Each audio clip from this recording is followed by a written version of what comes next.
Today we will be exploring everything about search engine optimisation. हम वो सारी चीजें एक्सप्लोर करेंगे जो एक फ्रंट एंड इंजीनियर को पता होनी चाहिए। It's 2025 and SEO is literally dead. ये बहुत ही स्ट्रॉन्ग क्लेम है जो मैं कर रहा हूँ। अभी मैं कुछ ऐसी चीजें बताऊंगा जिससे ये स्टेटमेंट प्रूव हो जाएगा। अब से कुछ साल पहले तक पेज रैंक, कीवर्ड्स और बैकलिंक ये मेन फैक्टर्स थे तुम्हारे पेज की रैंक को इंक्रीज करने के लिए। डेडिकेटेड एजेंसीज थी जिनको लोग हायर करते थे और वो बस लगे रहते थे तुम्हारे वेब पेज की रैंक को इंक्रीज करने में with the help of keywords and backlink game. अब ये बैकलिंक मैं बताऊंगा क्या होता है। But now if you have money then you have honey. इसका मतलब ये है अगर तुम्हारे पास पैसा है भाई, भर के एड्स चलाओ, भर के ट्रैफिक लाओ और भर के अपनी रैंकिंग इंक्रीज कर लो। अगर तुम्हारे पास पैसे हैं, page rank doesn't matter at all. Let me show you. If I am searching book, मेरी बुक की कंपनी है, I can pay Google to show my result on the top. Let's search for buy a story book. See, Amazon वालों ने कितने पैसे दिए होंगे Google वालों को just to show their result on the top. And see, यहाँ पे भी कुछ और रिजल्ट्स हैं। यहाँ पे तुमको अमेजन, मीशो, जैप्टो, फ्लिपकार्ट के ही प्रोडक्ट्स दिख रहे हैं। तो क्या बाकी कोई वेबसाइट है ही नहीं जो बुक्स बेचती हैं? वेल, बेचती हैं बट उनके पास इतनी फंडिंग नहीं है, इतने पैसे नहीं है। तो आजकल जो गेम है वो पैसों का है। बट क्या सच में पैसों का है? एक नॉर्मल कंटेंट क्रिएटर या नॉर्मल बिजनेस वाला कुछ नहीं कर सकता? वेल, कर सकता है। कुछ टाइम पहले तक लोग दूसरे ब्राउजर्स यूज करते थे वेबसाइट को एक्सेस करने के लिए। आजकल मोस्टली क्रोम यूज करते हैं। और गेस व्हाट, क्रोम किसने बनाया है? गूगल वालों ने। जब भी तुम कोई वेबसाइट एक्सेस करते हो, they have all the data. तुमने किस लिंक पे क्लिक किया, कितनी देर तक तुमने स्पेंड किया, और समटाइम्स मुझे तो ये भी डाउट होता है कि वो ये भी ट्रैक कर रहे हैं तुम स्क्रीन के किस कोने में देख रहे हो। ये मेरा पर्सनल डाउट है, आई डोंट नो, माइट भी वो ये कर रहे हो, बट मुझे फील होता है कि अगर मेरी स्क्रीन के कॉर्नर में कोई प्रोडक्ट है, मैं बस उसको देख लेता हूँ भाई, ऐड आने लगते हैं। I don't know how these guys are doing it. तो they are tracking each and every pixel movement.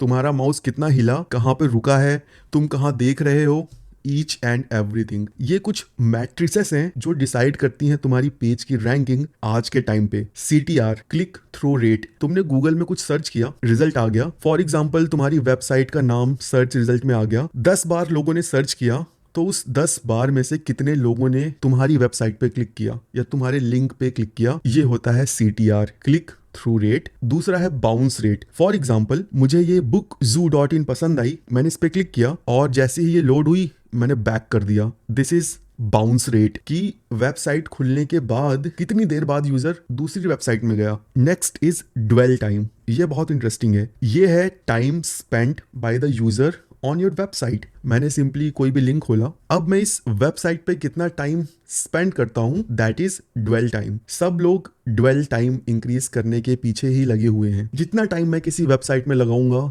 उतना उसका ड्वेल टाइम होगा और उतना ही उस पेज की जो रैंकिंग है वो बढ़ेगी, क्योंकि Google Chrome is tracking each and everything. और जो आखिरी इंपॉर्टेंट चीज है वो है लोड टाइम। तुम्हारी वेबसाइट कितनी फास्ट लोड हो रही है। See, let's see few examples. मैं सिंपली बाय अ बुक पे क्लिक करता हूँ, प्रीटी मच फास्ट, बहुत जल्दी लोड हो गई। Let's see some another websites. Page 10 पे चलते हैं and let's click on this Yoto. See, कितने धीरे आ रही है। नाउ यू नो कि इस वेबसाइट का पेज 10 पे रहने का भी रीज़न है, क्योंकि ये पिछली वेबसाइट से धीरे लोड हुई है। तो अगर तुम्हारी वेबसाइट स्लो लोड हो रही है, then again you have to face consequences. तुम्हारी वेबसाइट की रैंकिंग डाउन हो जाएगी और अगर तुम उसको ऊपर करना चाहते हो, गूगल वालों को पैसे दो, एड्स रन करो और spend time to increase the performance of your application. अब इन मैट्रिसेस के अलावा भी एक चीज है जो हर चीज को बीट कर देती है, that is content is the king. It's a new hero. अगर तुम्हारी वेबसाइट में दम है तो तुम्हें इन सब चीजों के बारे में सोचने की जरूरत ही नहीं है। वेल, लोग खुद ब खुद आएंगे और spend money to bring people. These are the ways in 2025 to increase the ranking of your page in search engines. There are few words जो तुमको पता होने चाहिए, like crawler, ranking, indexing, backlinks। ये क्या है? Crawler सिंपली एक function है जो गूगल वालों ने लिखा है, just like this। A JavaScript function, और उन्होंने इसको बस एग्जीक्यूट करके छोड़ दिया है, ऐसे समझ लो। अब इस फंक्शन का काम है जितनी भी वेबसाइट गूगल वालों के पास है उन वेबसाइट में जाना, उन पेजेस को स्कैन करना और फाइंड आउट करना वो किस बारे में है। ठीक है, ये काम होता है क्रॉलर का। नेक्स्ट जो वर्ड है वो है रैंकिंग। अब गूगल तुम्हारी वेबसाइट को कुछ स्कोर देता है। अब फॉर एग्जाम्पल मैं यहाँ पे SEO पढ़ा रहा हूँ, वेल हजारों लोग हैं जो पढ़ा रहे हैं। अब किसका कंटेंट अच्छा है और किसको सर्च रिजल्ट में ऊपर रखना है वो रैंकिंग से डिसाइड होता है। अब रैंकिंग के कई सारे फैक्टर होते हैं, किसके पास कितनी ऑडियंस है, लोग किसके पास कितने देर तक बैठते हैं, और एग्जिट रेट कितना है, बहुत सारे फैक्टर। सारा जो गेम है वो इस रैंकिंग का होता है। सब लोग अपने पेज की रैंकिंग को इंक्रीज करने में लगे रहते हैं। नेक्स्ट है इंडेक्सिंग। इंडेक्सिंग में गूगल तुम्हारी वेबसाइट को डिस्कवर करता है। अभी फॉर एग्जांपल मैंने अपनी वेबसाइट बनाई, उसको लॉन्च कर दिया। अब गूगल को कैसे पता चलेगा कि कोई नई वेबसाइट आई है? वेल कई सारे तरीके हैं। पहला तरीका है गूगल के पास उनका एक डेडिकेटेड वेबसाइट कंसोल है, उस पे जाके तुम अपना अकाउंट बनाओ, अपनी वेबसाइट सबमिट कर दो, गूगल कुछ टाइम बाद उसको इंडेक्स कर लेगा। This is one way. Second way, तुम सोशल मीडिया प्लेटफॉर्म्स, ब्लॉगिंग, इन सब वेबसाइट में अपनी उस वेबसाइट का लिंक कमेंट सेक्शन में या कहीं पर भी ऐड कर दो। जब गूगल उन वेबसाइट को स्कैन करेगा तो तुम्हारी वेबसाइट का लिंक भी मिल जाएगा और फिर वो उसकी इंडेक्सिंग कर लेगा। अब इस काम में टाइम लग सकता है, 1 हफ्ते 2 हफ्ते, बेस्ड ऑन कि तुमने किस वेबसाइट में अपना लिंक छोड़ा है। Next is back link. ये बहुत ही इंपॉर्टेंट है। बैक लिंक का मतलब होता है कि कितनी अदर वेबसाइट तुम्हारी वेबसाइट को रिफर कर रही हैं। फॉर एग्जाम्पल मैंने youtube.com खोला और वहां पे कमेंट सेक्शन में तुम्हारी वेबसाइट का लिंक पड़ा हुआ है। मैंने फेसबुक खोला, फेसबुक वाले तुम्हारी वेबसाइट को रेफर कर रहे हैं। तो जितने ज़्यादा बैक लिंक होते हैं उतनी ज़्यादा तुम्हारी पेज की अथॉरिटी बढ़ती है, क्योंकि गूगल को लगता है कि यार हर वेबसाइट लोगों को इस स्पेसिफिक URL पे भेज रही है, तो शायद से ये URL बहुत इंपॉर्टेंट होगा। तो ये टर्मिनोलॉजी यूज होती है SEO में। अब सर्च इंजन ऑप्टिमाइजेशन के 2 कैटेगरीज हैं, ऑन पेज SEO और of page SEO। On page हम लोग करते हैं front end developers. Of page के लिए डेडिकेटेड एजेंसीज होती हैं और लोग स्पेसिफिक स्किल सेट के बंदे हायर करते हैं। अगर तुम्हें कुछ स्ट्रेटजीज पता है तो तुम अपनी पर्सनल वेबसाइट या अपनी कंपनी के लिए भी ऑफ पेज SEO कर सकते हो। लेट्स सी कुछ strategies. Well, search engine submission. हमारे पास गूगल के अलावा बहुत सारे सर्च इंजन हैं, जैसे कि याहू, बिंग, डकडकगो। उन सब सर्च इंजन में जाके तुम अपनी वेबसाइट को मैन्युअली सबमिट कर दो इंडेक्सिंग के लिए, सो दैट बाकी जगहों से लोग आए। नेक्स्ट है free classified submission. Well, website जैसे कि OLX, क्विकर, यहाँ पे जाके तुम सिंपली कोई एड पोस्ट कर दो और लिंक डाल दो अपनी वेबसाइट का, सो दैट वहां से भी लोग तुम्हारी वेबसाइट में आए। नेक्स्ट है इमेज सबमिशन। कुछ वेबसाइट्स हैं जैसे कि अनस्प्लैश, पिंटरेस्ट, वहां पे तुम फोटोज सबमिट कर दो और अपनी वेबसाइट का लिंक डाल दो, सो दैट एक एडिशनल सोर्स से तुम्हारी वेबसाइट पे लोग आए। And next is social book marking. Simply social media platforms पे रेलिवेंट कंटेंट डालो और यूजर्स को अपनी वेबसाइट पे रिडायरेक्ट करो। एक तरीका होता है PPT PDF सबमिशन। हमारे पास कुछ वेबसाइट्स हैं जैसे कि स्क्रिप्ट, यहाँ पे तुम PDF और PPT सबमिट करते हो। कुछ PPT PDF सबमिट करो और अपनी वेबसाइट का लिंक अटैच कर दो। नेक्स्ट है फोरम पोस्टिंग। वेल, कई सारे फोरम बने होते हैं जहाँ पे लोग अपनी चीज़ों के बारे में डिस्कशन करते हैं। For example stack overflow. अगर तुम स्टैक ओवरफ्लो पे जाओगे तो पाओगे कि वहाँ बहुत कैटेगरीज हैं। Stack overflow is just for programmers, but उनके और सारे प्रोडक्ट्स हैं जो डिफरेंट कैटेगरीज को टारगेट करते हैं। तो तुम हर फोरम में अपना कुछ क्वेश्चन पूछ सकते हो, कमेंट्स में लिंक्स ऐड कर सकते हो। गेस्ट ब्लॉगिंग, तुम कुछ लोगों को रीच आउट कर सकते हो, उनको बोल सकते हो कि मेरी वेबसाइट के बारे में आर्टिकल लिख दो और लिंक्स ऐड कर दो, मैं तुमको कुछ पैसे दे दूंगा, या तुम खुद से भी अपने ब्लॉग्स बना सकते हो। 8th is video submission. As simple as that. 2 platforms बहुत पॉपुलर हैं, यूट्यूब और Vimeo। यहाँ पे तुम अपने वेबसाइट के बारे में कंटेंट बना सकते हो। जो लास्ट है वो है Q&A सबमिशन। हमारे पास कुछ वेबसाइट्स हैं जैसे कि कोरा। यहाँ पे जाके सिंपली क्वेश्चन पूछो, जैसे कि अगर तुम्हारी वेबसाइट है डिजाइनिंग के बारे में तो बेस्ट डिजाइनिंग मटेरियल या बेस्ट डिजाइनिंग कोर्स, और फिर दूसरे अकाउंट से आंसर कर दो और अपनी वेबसाइट का नाम मेंशन कर दो।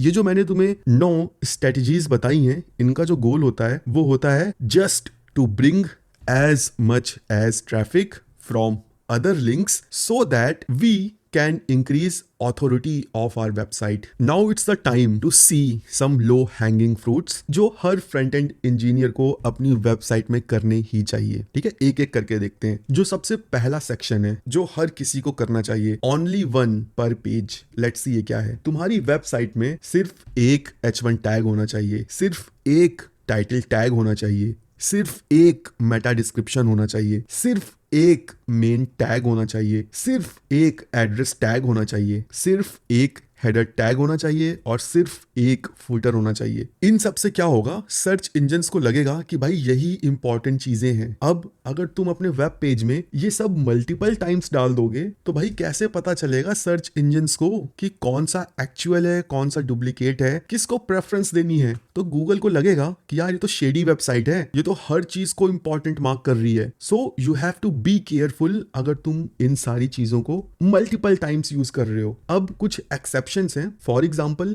ये जो H1 टैग है, हेडर, फुटर, इनको तुम मल्टीपल टाइम्स यूज कर सकते हो जब तुमने इनको सेक्शन के अंदर यूज किया हो। सेक्शन टैग तुम्हारे वेब पेज को मल्टीपल पीसेस में ब्रेक कर देता है। Multiple section tag that means multiple sub part of your page. So section के अंदर तुम कितना भी खून खराबा कर लो, 10 सेक्शन बना लो, 10 सेक्शन के अंदर 10 H1 टैग यूज कर लो, कोई दिक्कत नहीं है। ये सारी चीजें बस एक ही बार होनी चाहिए।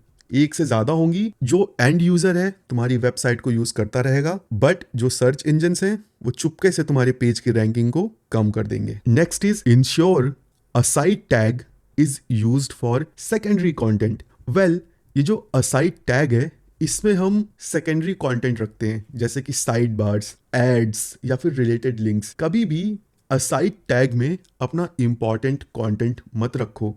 ये एक बैड एग्जांपल है। ऐसा इसलिए क्योंकि जब सर्च इंजन्स असाइड टैग को देखेंगे तो उनको लगेगा कि यार इसके अंदर जो है वो रेलिवेंट नहीं है, मत जाओ, बट तुमने मेन कंटेंट ही रख रखा है यहाँ। So that's a problem. Always add non relevant या फिर सेकेंडरी आइटम्स। अब इस असाइड टैग को हम कल सेमेंटिक टैग्स में बहुत अच्छे से एक्सप्लोर करेंगे। Next is avoid nesting interactive element. ये मिस्टेक हम बहुत करते हैं। लेट्स सी, कई बार हम बटन के अंदर एंकर टैग ऐड कर देते हैं, या फिर हमारे पास एक डिव होता है और ये पूरा डिव क्लिकेबल होता है, और फिर इस क्लिकेबल डिव के अंदर हम बटन, एंकर टैग ऐड कर देते हैं और इवेंट डॉट स्टॉप प्रोपेगेशन का यूज करके बटन को भी क्लिकेबल बनाते हैं, एंकर को भी और डिव को भी। ऐसा नहीं करना चाहिए। तुम्हारा अगर पेरेंट क्लिकेबल है तो चाइल्ड क्लिकेबल नहीं होने चाहिए। यहाँ पे क्लिकेबल का मतलब है इंटरेक्टिव। अगर पेरेंट इंटरेक्टिव है तो children can not be a interactive element. अब अगर तुम ऐसा करोगे भाई कोई दिक्कत नहीं है, एंड यूजर आराम से वेबसाइट चलाएगा, बट सर्च इंजन्स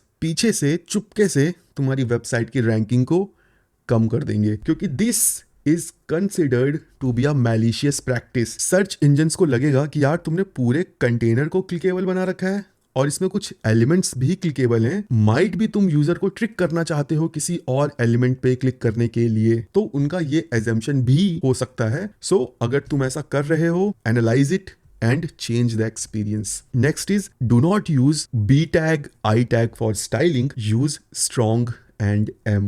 Well, कई बार हमें अपनी वेबसाइट में कुछ बोल्ड टेक्स्ट दिखाना पड़ता है, तो B और I टैग मत यूज करो, यूज स्ट्रॉन्ग एंड M। ये स्ट्रॉन्ग और M टैग तुम्हारे टेक्स्ट की इंपॉर्टेंस को इंक्रीज कर देते हैं। जब सर्च इंजन्स तुम्हारे पेज को स्कैन करेंगे, जो भी स्ट्रॉन्ग टेक्स्ट होगा वो उसको कंसिडर करेंगे ये डिसाइड करने के लिए कि तुम्हारी वेबसाइट किस बारे में है। तो ऑलवेज मेक श्योर अगर कोई बोल्ड टेक्स्ट है तो तुम उसको स्ट्रॉन्ग या फिर M में रैप कर दो। Last, ensure form elements must have labels. ये मिस्टेक हम बहुत करते हैं। लेट्स सी, ये जो yotoplay.com है, क्या ये भी ये मिस्टेक कर रहे हैं? Let me inspect this search. ये लोग ये मिस्टेक नहीं कर रहे हैं। सी, यहाँ पे इनका ये सर्च कंट्रोल है, बट इन्होंने इसको लेबल से अटैच कर रखा है। See, for ID.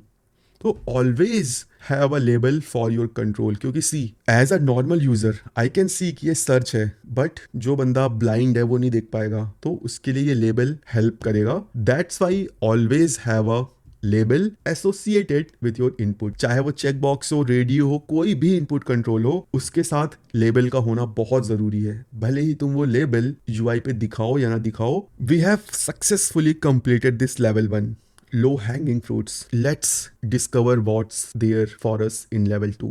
Well, जो सबसे पहली चीज है, use semantic HTML, no brainer, header, nav, main, article, section, aside, footer. Well, ये कहना बहुत आसान है कि यूज सेमेंटिक, इसका मतलब ये नहीं है कि तुम हर जगह सेमेंटिक यूज करो।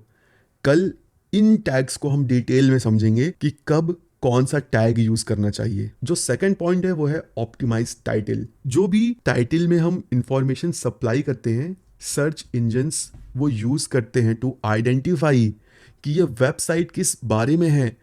तुम जितना क्रिस्प, कंसाइज और क्लियर रहोगे अपने टाइटल के बारे में, सर्च इंजन्स को उतना ही आसान होगा ये पता करने में कि तुम्हारी वेबसाइट किस बारे में है। इंक्लूड रेलिवेंट वर्ड्स जो तुम्हारे पर्पस को क्लियरली कन्वे करें। एकदम अच्छे से R&D करके अपना टाइटल चूज करो वेब पेज का। दैट डिसाइड्स कि सर्च इंजन्स तुम्हारे वेब पेज को किस तरह से इंटरप्रेट करते हैं, उसको किस कैटेगरी में डालते हैं। एक गलत वर्ड और सर्च इंजन्स तुम्हारी वेबसाइट को किसी दूसरी कैटेगरी में डाल देंगे। फॉर एग्जाम्पल, तुम अपनी वेबसाइट को डालना चाहते हो एजुकेशन कैटेगरी में, बट कुछ वर्ड्स तुमने यूज कर लिए जिसकी वजह से सर्च इंजन्स ने उसको एंटरटेनमेंट में डाल दिया। So that's a problem. Use your words very carefully. जो थर्ड चीज है वो है Meta. Meta is your best friend. अब मेटा टैग में तुम कुछ इंफॉर्मेशन सर्च इंजन्स को सप्लाई कर सकते हो, लाइक टाइटल। ये जो टाइटल है ये डिफरेंट है from the title tag.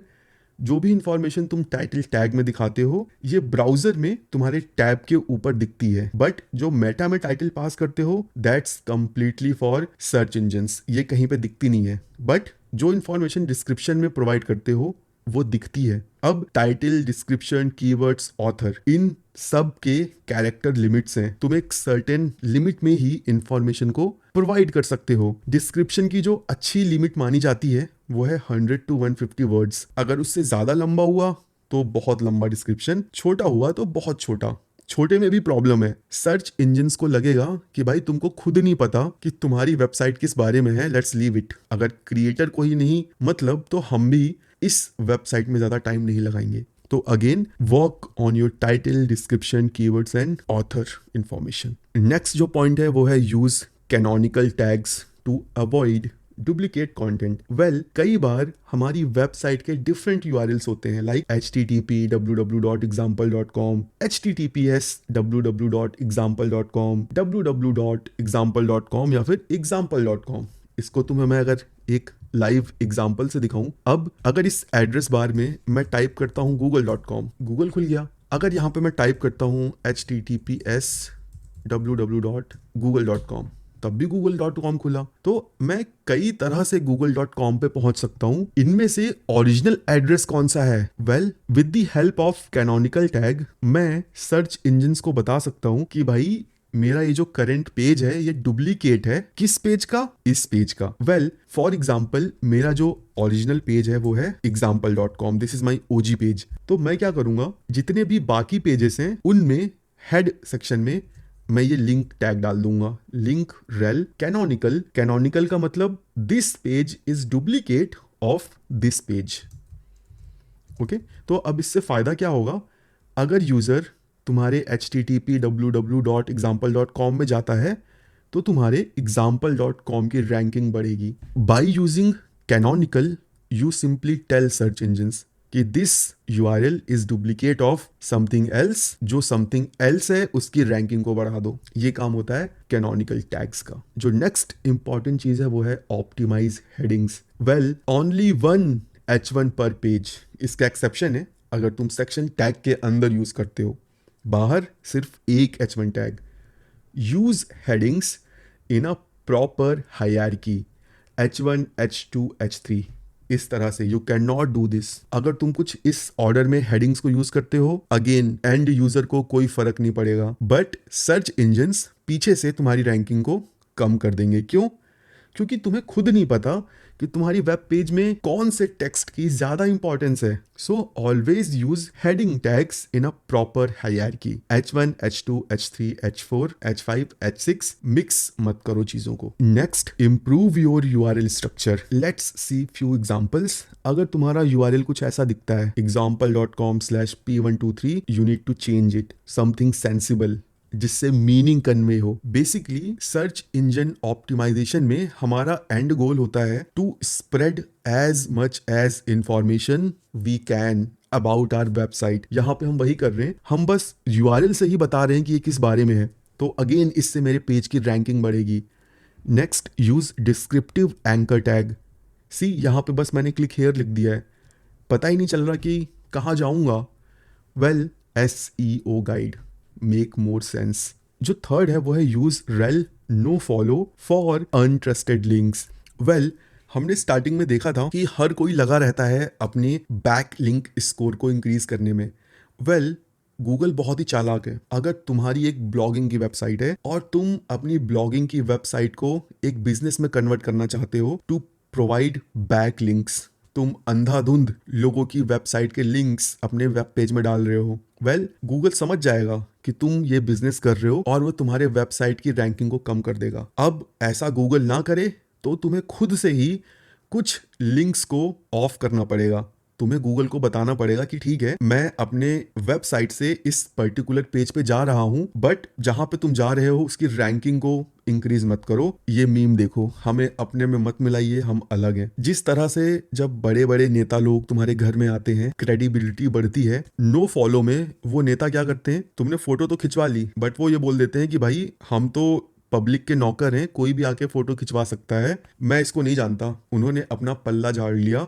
Same काम होता है rel equal to nofollow का। तुमने अपनी वेबसाइट से किसी दूसरे वेबसाइट में यूजर को भेज तो दिया, बट साथ ही साथ सर्च इंजन को ये बता दिया कि भाई मैं भेज तो रहा हूं, बट इस URL से मेरा कोई लेना देना नहीं है, इसकी रैंकिंग को बढ़ा मत देना गलती से भी। ये काम होता है रेल नो फॉलो का। Next, optimise images for SEO। Use alt attributes to provide sensible information. Use descriptive file name. जो तुम्हारा फाइल नेम होता है इमेज का, वो भी एक बहुत बड़ा रोल प्ले करता है। इमेज के नाम से पता चलना चाहिए कि वो इमेज किस बारे में है। Use height and width to avoid layout shift. तुम्हारे वेब पेज में जितनी भी इमेजेस हैं, सब में हाइट और विड्थ होना ही चाहिए। And if possible use WebP and AVIF। ये नेक्स्ट जेन फॉर्मेट्स हैं। ये नए फॉर्मेट्स काफी फास्ट हैं, जो काफी कम जगह भी लेते हैं, जिसकी वजह से जो लोड टाइम है वो बहुत ही कम हो जाता है। तो if possible use these image formats. Next, optimise your website for mobile.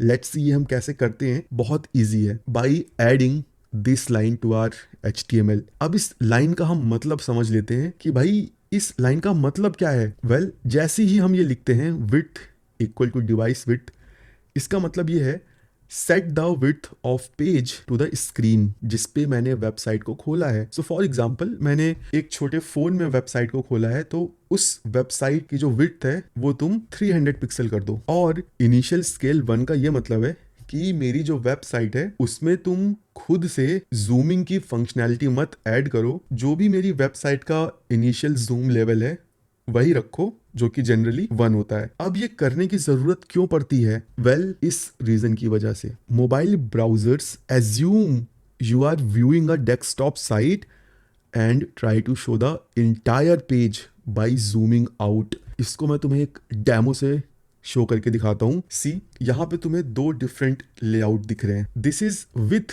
Meta tag जो हमने यहाँ पे ऐड किया है। ये मेरी डेस्कटॉप व्यू वाली वेबसाइट है जो कि रिस्पॉन्सिव है, जिसे मैंने जब मोबाइल व्यू पे खोला तो ये कुछ ऐसे दिख रही है, और मैंने अपने index.html में ये मेटा टैग ऐड कर रखा है। लेट्स सी, अगर मैं इसको नहीं ऐड करूंगा तो क्या होगा? वेल, सी, यहाँ पे स्क्रॉल देखने को मिल रहा है। जो मोबाइल ब्राउजर्स होते हैं, मोबाइल ब्राउजर्स जब भी तुम कोई वेबसाइट खोलते हो, उनको लगता है कि भाई ये तो डेस्कटॉप की वेबसाइट है और वो उस साइज में तुम्हारे वेबसाइट को रेंडर करते हैं। तो यहाँ पे तुम्हें देखो अननेसेसरी स्क्रॉल देखने को मिल रहा है। कई ब्राउजर्स क्या करते हैं, जूम आउट कर देते हैं, बहुत छोटा सा दिखता है, फिर तुमको पिंच इन जूम करना होता है। ये बिहेवियर माइट भी तुमने पुराने फोन्स में एक्सपीरियंस किया होगा। आज के नए फोन्स काफी एडवांस्ड हैं, वो खुद से इस चीज को मैनेज करने की कोशिश करते हैं। So this is what this Meta tag does. ये सिंपली ब्राउजर्स को इंस्ट्रक्शन देता है कि भाई मेरी जो वेबसाइट है उसको तुम सिंपली मेरे फोन के डिवाइस के विड्थ के हिसाब से खोलो, कोई जूमिंग की फंक्शनैलिटी मत ऐड करो। इसके बारे में कुछ और देख लेते हैं कि why it matters. Mobile browsers assume you are viewing a desktop site and try to show the entire page by zooming out. Text and elements appear tiny, वो छोटे दिखेंगे।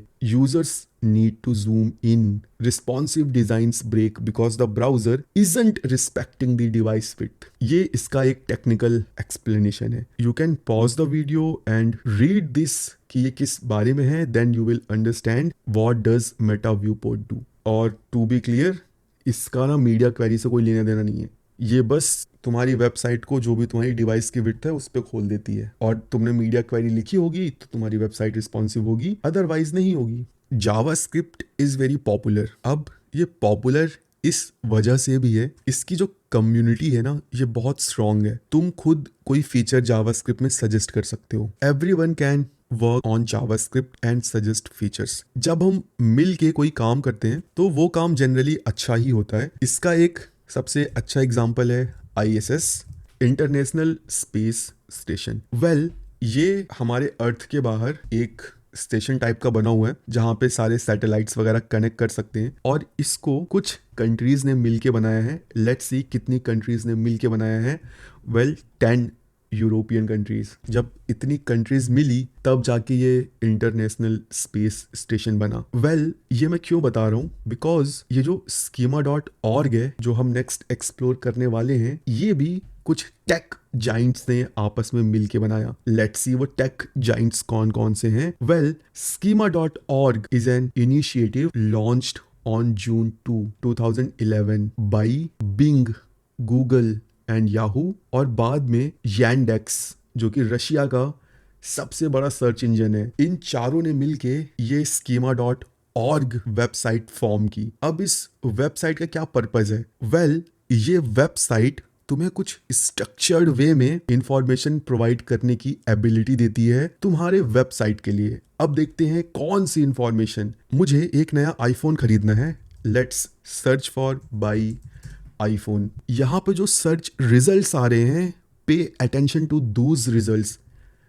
यहाँ पे सी कितने ब्यूटीफुल वे में कार्ड्स बने हुए हैं। आईफोन की फोटो है, प्राइस है, वेबसाइट का नाम है, सी आई इन्वेंट स्टोर। यहाँ पे भी फोटो है फोन की और लिंक्स हैं, बट कुछ वेबसाइट में ऐसा नहीं है। तो how can I provide such information? And see one more information. ये जो Apple iPhones online electronic shopping है, ये तो मैंने टाइटल टैग में डाल दिया, ये मैंने मेटा डिस्क्रिप्शन में डाल दिया। रिलायंस डिजिटल, ये कहाँ से आया भाई? कैसे मैं किसी वेबसाइट का टाइटल मल्टीपल वे में बता सकता हूँ? सी, तुम्हें हर सर्च रिजल्ट में एक छोटा नाम दिखेगा और फिर फुल टाइटल। ये कैसे होता है? Let me do some another search here. Let me search for a recipe, tea recipe. Well, see कितने ब्यूटीफुल तरीके में यहाँ पे रिजल्ट्स दिख रहे हैं। क्या ये रिजल्ट मेरे वेबसाइट का CTR बढ़ाएंगे? Well, yes. अगर इतने ब्यूटीफुल वे में सर्च रिजल्ट आएंगे तो बंदा इस लिंक पे क्लिक करेगा कि इस पे क्लिक करेगा? वेल, इस पे क्लिक करेगा। तो how can I provide such information to Google और any search engine to show my website like this? See, यहाँ पे वीडियोस भी दिख रहे हैं। कैसे सर्च इंजन्स को पता चल रहा है कि इस वेब पेज में वीडियोस हैं? तुमने कई सर्च रिजल्ट में नोटिस किया होगा कि जो वेबसाइट है वो सर्च रिजल्ट में ही सर्च बॉक्स देते हैं। Let me search here Bing and let me search for Airbnb. See, यहाँ पे एक सर्च बॉक्स है। Within search results I am getting this search box. अब अगर मैं ये सर्च बॉक्स अपनी वेबसाइट में चाहता हूँ तो मैं कैसे कर सकता हूँ? How does these things works? Well, here comes this schema.org. Schema markup is a structured data vocabulary that helps search engines to better understand the information on your website. Well let's see कि मैं ये information कैसे provide कर सकता हूँ अपनी website के लिए। Well this is website of Google और यहाँ पे इन्होंने हर तरह के सर्च रिजल्ट के लिए बता रखा है कि तुमको अपने वेब पेज में कैसी इंफॉर्मेशन ऐड करनी चाहिए। Well so for example let's see कि मैं अपनी वेबसाइट को एक शॉर्ट नेम कैसे दे सकता हूँ, जो हम अभी थोड़ी देर पहले बात कर रहे थे। वेल लेट्स सी कि इन्होंने यहाँ पे कोई एग्जांपल दिया है क्या। Yes, this is the example. You have to add this piece of code in your HTML। तुम्हें यहाँ पे टाइप में एक न्यू टाइप दिख रहा होगा, एप्लीकेशन स्लैश एलडीजेशन। ये स्कीमा ऑर्ग का फॉर्मेट है। अगर तुम्हें एडिशनल इंफॉर्मेशन सर्च इंजन्स को बतानी है तो you will use this type application slash LD JSON, जिसमें तुम एडिशनल इंफॉर्मेशन प्रोवाइड करोगे। हर तरह के सर्च रिजल्ट के लिए डिफरेंट फॉर्मेट है। अब तुम्हें ये सब खुद से जनरेट नहीं करना, देयर आर मल्टीपल वेबसाइट्स जो तुम्हारे लिए ये काम करती हैं। फॉर एग्जाम्पल अगर मैं यहाँ पे सर्च करता हूँ स्कीमा जनरेटर, तो सी ये एक वेबसाइट है जहाँ पे तुम सिंपली सेलेक्ट करो कि तुम्हें किस तरह का सर्च रिजल्ट दिखाना है। For example I have a product, तो अब ये तुमसे वो सारी डिटेल मांगेगा कि तुम्हारे प्रोडक्ट का नाम क्या है, कौन सी इमेज दिखाना चाहते हो, ब्रांड क्या है, डिस्क्रिप्शन ऐड कर दो, ऑफर टाइप वगैरह, भाई ये क्या चीज़ें हैं। और सी साइड में तुम्हें ये कोड मिलता जाएगा, सिंपली अपने वेब पेज में जाके इसको ऐड कर दो। तो नाउ यू नो कि गूगल में जो फैंसी सर्च रिजल्ट्स आते हैं वो कैसे आते हैं and how can you control them by using schema.org। और ये schema.org की एक ऑफिशियल वेबसाइट भी है। See this is the official website. You can validate your schema, you can check their docs. See यहाँ पे इन्होंने हर टाइप की चीज़ों के लिए एग्जाम्पल्स बनाए हैं। For example let me go to this hotels. See एकदम सारी चीज़ें उन्होंने बहुत अच्छे वे में एक्सप्लेन कर रखी हैं। एंड नाउ ये एक अलग ही डोमेन है to explore. Okay, so based on your interest you can explore this. Now अभी थोड़ी देर पहले हमने जो देखा था एक सर्च रिजल्ट में सर्च बॉक्स दिखा था, तो वो हम अगर ऐड करना चाहें तो हमें ये कोड अपने इंडेक्स HTML में डालना पड़ेगा। टाइप वेबसाइट और potential action, well search action. Target किस URL पे यूज़र को तुम भेजना चाहते हो। जब यूज़र कुछ टेक्स्ट एंटर करे तो यहाँ पे सिंपली वो URL डाल दो और ये जो सर्च टर्म स्ट्रिंग है यहाँ पे जो भी यूज़र ने टाइप किया है वो रिप्लेस हो जाएगा और based on that you can directly show user the data. उसको तुम्हारे वेबसाइट पे आने के बाद एडिशनल सर्च परफॉर्म नहीं करना पड़ेगा। तो this is how these fancy looking search results works. Simply explore about this structured data. Now यहाँ पे मैंने एक और वर्ड लिखा है माइक्रो डेटा। ये क्या है? वेल स्ट्रक्चर्ड डेटा तो 2011 के बाद आया, उससे पहले लोग यूज करते थे माइक्रो डेटा। ये मैं माइक्रो डेटा तुमको दिखा देता हूँ कैसा दिखता है। तो see this is your normal markup जो तुम लिखते हो। अब ये इंफॉर्मेशन तुम्हारे एंड यूजर्स के लिए मोर देन इनफ है, बट सर्च इंजन्स के लिए वेल काइंड ऑफ नो। अब अगर मैं समहाउ इसमें कुछ एडिशनल इंफॉर्मेशन स्प्रिंकल कर दूं सो दैट दूसरे वेब पेजेस से मैं ज़्यादा इंफॉर्मेशन प्रोवाइड कर सकूं, तो एक तरीका है माइक्रो डेटा। वेल कुछ स्पेसिफिक वर्ड्स होते हैं जैसे कि ये item scope, item type, item prop, see URL। अब ये स्पेसिफिक वर्ड्स हैं जो सर्च इंजन्स एक्सट्रैक्ट आउट कर लेते हैं। अब जब सर्च इंजन इस कोड को स्कैन करेंगे वो सबसे पहले आइटम प्रॉप फाइंड आउट करेंगे कि कहीं पे है क्या। अगर है तो दैट मीन्स वो URL है, बाकी वो कुछ चेक ही नहीं करेंगे। तो कुछ टाइम पहले तक लोग ये माइक्रो डेटा यूज़ करते थे। अभी जो लेटेस्ट टेक्नोलॉजी चल रही है वो है ये JSON LD। ये सेम वे है माइक्रो डेटा को रिप्रेजेंट करने का इन JSON LD format. Next point is use open graph and Twitter cards for social sharing. Well late me show you first कि ये ओपन ग्राफ ट्विटर कार्ड्स दिखते कैसे हैं। सो उसके लिए मैं सिंपली सबसे पहले अपना यूट्यूब चैनल खोलता हूँ and let me search for my channel name front end master and let me open this video. So for example, I want to share this video. Let me copy this link and let me go to LinkedIn and let's paste the URL here and let's wait for a few seconds. Well, how come this LinkedIn knows कि ये image दिखानी है और ये title दिखाना है, ये URL यहाँ पे दिखाना है? Well, this is called Open Graph Protocol that is developed by Facebook. जिस तरह से फेसबुक वालों ने ओपन ग्राफ बनाया है, उसी तरह से ट्विटर वालों ने अपना खुद का ट्विटर कार्ड्स बनाया है. These are few ways by which you can provide additional information to the search engines, to the website कि how to show their previews. Open graph एक प्रोटोकॉल है जो फेसबुक वालों ने बनाया है to simply set a standard so that हर कोई सेम फॉर्मेट में मेटा डेटा प्रोवाइड करे. सी, अब अगर तुम्हें कुछ इस फॉर्म में अपनी वेबसाइट के प्रीव्यू को दिखाना है तो you will provide information in OG image, OG description, OG URL. This is like OG title. Now कैसे? सिंपली अपने वेब पेज में ये मेटा टैग डाल दो, OG title, description, image, URL. Similarly this is for Twitter card. तुम दोनों डाल सकते हो. लोग जनरली दोनों डालते हैं.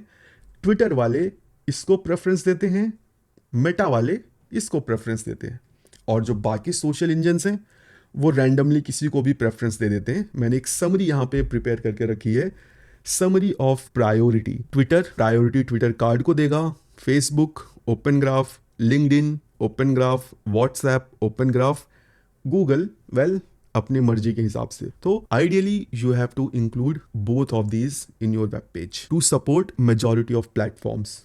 अब तुम ये सोचोगे कि क्या तुम्हें मैनुअली करना होता है? वेल नो, बहुत सारे टूल्स आते हैं. Simply Google OG graph content generator, simply information दो, वो तुमको एक कोड प्रोवाइड कर देंगे. बार बार लिखना भी नहीं पड़ता. और तुम्हारे लिए मैं तुमको एक होमवर्क देता हूँ. जिस तरह से फेसबुक वालों का ओपन ग्राफ है, ट्विटर वालों का ट्विटर कार्ड है, पिंटरेस्ट वालों का पिंटरेस्ट पिन्स है, पिंटरेस्ट पिन्स. तो तुम इसके बारे में पढ़ सकते हो. नेक्स्ट जो काफ़ी इंटरेस्टिंग चीज़ है वो है robots.txt. वेल, मैंने अपनी वेबसाइट तो बना ली. अब मेरे वेबसाइट में कुछ पेजेस हैं जो मैं नहीं चाहता कि सर्च इंजन्स उनको स्कैन करे. मैं ऐसा क्यों चाहूँगा? Well, so let me go to the browser and let's search for Airbnb. अब सी, यहाँ पे मुझे लॉगिन, साइनअप और कुछ कैटेगरीज के URLs दिख रहे हैं. व्हाट इफ़ मैं नहीं चाहता कि ये दिल्ली इंडिया वाला जो URL है वो सर्च इंजन्स दिखाएं? अब मैं ये कैसे कर सकता हूँ? Well, by using robots.txt file. ये सिंपली एक टेक्स्ट फाइल होती है जो तुम्हारे सर्वर के रूट डायरेक्टरी में लोग ऐड करते हैं. और गेस व्हाट, तुम जनरली हर वेबसाइट की robots.txt देख सकते हो. कोई भी वेबसाइट खोलो, robots.txt टाइप कर दो एंड गेस व्हाट, ये Airbnb वालों की robots.txt है. सी, इन्होंने कितने सारे URLs को डिसअलाउ कर रखा है कि गूगल इनकी इंडेक्सिंग ना करे, इनको सर्च रिजल्ट्स पे ना दिखाए. Okay, so simply you have to mention disallow और उस पाथ का नाम जिसको तुम नहीं चाहते कि सर्च इंजन्स एक्सप्लोर करें, और तुम स्पेसिफिक सर्च इंजन भी स्पेसिफाई कर सकते हो. See, user agent Bing bot, user agent Google bot. अगर तुम्हें सारे सर्च इंजन्स के लिए रूल लिखना है तो यूज़र एजेंट एस्ट्रिक. सारे सर्च इंजन्स भाई इस URL को स्कैन मत करो, इसको इंडेक्स मत करो, इसको अलाउ करो. और साइट मैप का पाथ, इसको अभी हम थोड़ी देर में देखेंगे कि ये साइट मैप क्या है. ठीक है, इसका एक्सप्लेनेशन देख लेते हैं. Asterisk means apply to all search engines, disallow blocks crawling of admin but doesn't prevent indexing if linked elsewhere. Well, मैंने तो इसको छिपा दिया, बट मेरे दोस्त को पता है कि मैं ये छिपाना चाहता हूँ और उसने अपनी वेब पेज में इसका लिंक डाल दिया. इसका भी सॉल्यूशन है, अभी बताऊंगा. Allow, explicitly allow. गलती से अगर गूगल भूल गया तो मैंने उसको बता दिया कि भाई कर लो allow. Site map tells search engines where the site map is located. ये काम होता है robots.txt का, और तुम ये किसी भी वेबसाइट का चेक कर सकते हो. ठीक है, सिंपली /robots.txt डालो, तुमको फाइल दिख जाएगी, as simple as that. Now अब अगर मेरे दोस्त ने शैतानी की, उसने मेरा यूआरएल डाल दिया गूगल में, तो with the help of this meta name equal to robots content noindex nofollow, इसका यूज़ करके मैं गूगल को एक्सप्लिसिटली बता सकता हूँ कि भाई किसी ने शैतानी की है, इस यूआरएल को इंडेक्स मत करो। ओके, सो इस चीज़ का भी सॉल्यूशन है। Next big thing, site map. ये साइट मैप क्या है? वेल, इसको एक डायग्राम से समझते हैं। मेरे वेब पेज में कुछ इस तरह का स्ट्रक्चर है। मेरी index.html है, उसमें दो पेज हैं, पेज ए, पेज बी। पेज ए से तुम पेज डी और ई में जा सकते हो, पेज ई से तुम एफ और जी में जा सकते हो, पेज बी से तुम पेज सी में जा सकते हो। अब एक दिन क्या होता है, सर्च इंजन का क्रॉलर आता है मेरे वेबसाइट पे, ठीक है, वो पेजेस स्कैन करना शुरू करता है। उसको पहला लिंक मिलता है पेज बी, वो पेज बी को स्कैन मारता है। उसको एक लिंक मिलता है पेज सी का, वो सी पे जाता है, और सी में उसको कोई भी लिंक नहीं मिलता और फिर वो चला जाता है। मेरे ये पेजेस स्कैन होना बच गए। अब कल को किसी और सर्च इंजन का क्रॉलर आता है, वो इस बार पेज ए में जाता है, ए से ई में जाता है, ई से एफ में जाता है, और देखता है कि भाई कोई लिंक नहीं है, और वो भी यहाँ से चला जाता है।